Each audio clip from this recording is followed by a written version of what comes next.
Very Joel's one.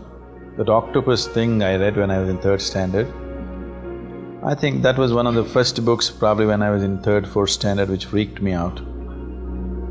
I mean, he exaggerated everything. There's no such octopus in the world. He imagined such a big octopus which would come and pull down his whole, like an ocean liner and all that kind of stuff. And I think I was in my third or fourth standard when it so freaked my imagination. This octopus and me wanting to go to the sea and want to see these octopuses and whatever else, all those other things that go with it. I think for almost 6 months, 8 months, this octopus has crawled through my brains. That's one book that really grabbed my imagination. The next big book that grabbed my imagination was Gulliver's Travels.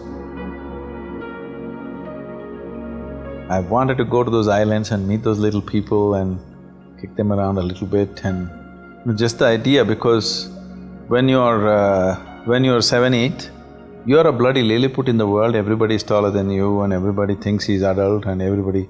Because I could think like them, I could feel like them, but they always thought you're a Lilliput. So I wanted to go to that island and meet these really little ones and kick them around a little bit as they were doing, adults were doing to me.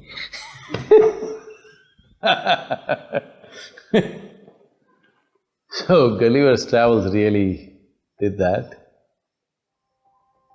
And okay, the other big one, all these going to the sea books somehow fascinated me. Robinson Crusoe just freaked me out. I really wanted to go away. When we were in 9th standard, me and my friends planned, we'll build a craft and we will go off to Tahiti. We wanted to just go away, 3-4 of us, we want to build a boat and sail away to Tahiti. We study the ocean currents, how to go, which season to take off to the ocean, the works. There's another movie, I don't know, when Captain…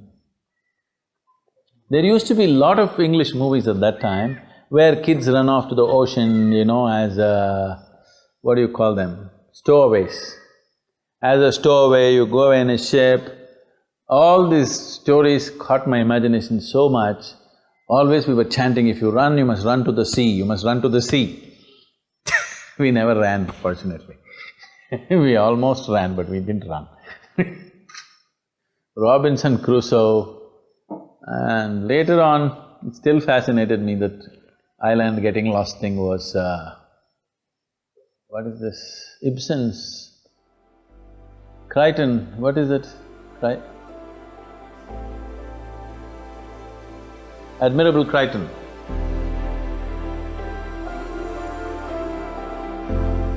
So here a whole English family in the Victorian age, they go on a ship and they crash and they get lost on an island. So suddenly the whole life gets reversed. These English dandies can't survive on an island, they don't know anything, how to do anything, they don't know how to strike a matchbox.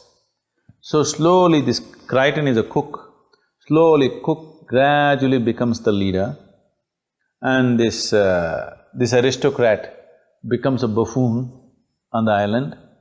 This Creighton marries one of the daughters, because they are there for many years. The whole society gets reversed. The lowest becomes the highest and the highest becomes the lowest, because the conditions have changed from England.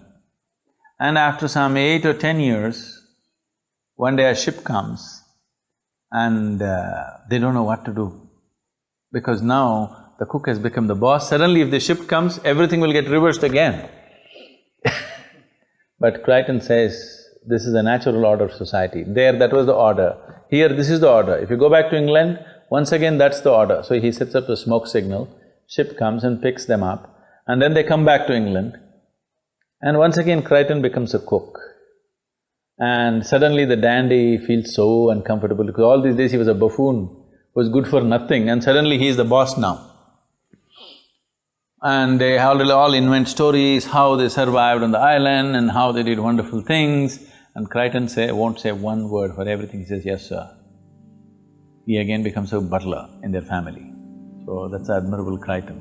In high school, one book I read was the Jonathan Livingstone's Seagull. Have you read that? Richard Bach? In about a month, I read about 23 times this book. And it really freaked me. I read Illusions also many times. Khalil Gibran's Prophet really struck a chord in me.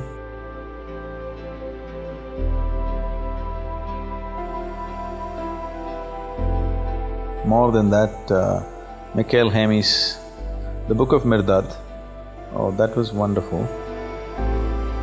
These are all, I read them when I was, somewhere between 20 to 24, which all piled up in me in a big way, one on top of the other. Moby Dick really freaked me. That's a book that still rules my mind one way or the other.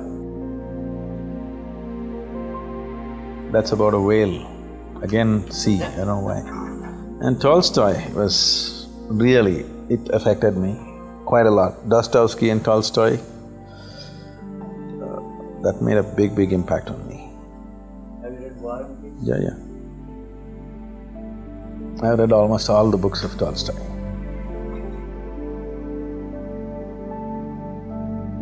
They were all Russian books and available at 2 rupees, 3 rupees. I bought up a whole library of Russian books and read them up.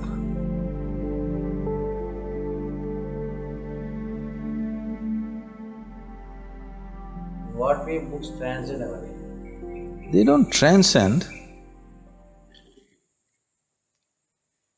It is just that if the author is very insightful, to live life as everybody lives, it would take 1,000 years for you.